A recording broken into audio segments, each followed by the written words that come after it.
something else I want to show you. It's right here on the table.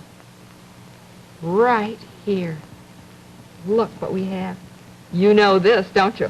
What is it? The big yellow box with the big blue letters on it. What does it say?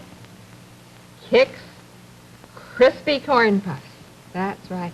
This is a new box, too. Look at this.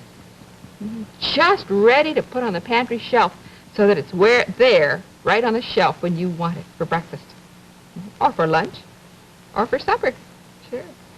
Say, wouldn't it be fun to come down to breakfast some morning and find a bowl of Kix that looked like this?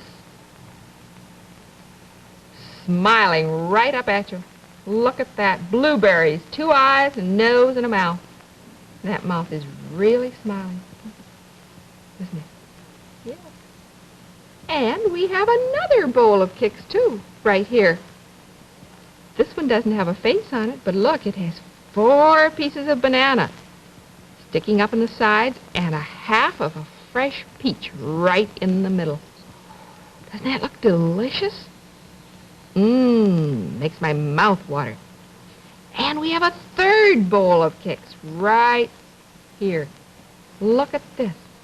With sliced peaches all around the side of the dish, and a blueberry between each slice, and the center is all filled with Kix. Say, those would be very, very good for breakfast, wouldn't they? Yes, and you know why they taste so good? Why? Because they're crisp, they're crunchy, they're delicious. They stay crisp to the last spoonful, and they have that wonderful corn flavor. That's right. So when you're ready for breakfast, you think about having a bowl of Kix, will you? They're good.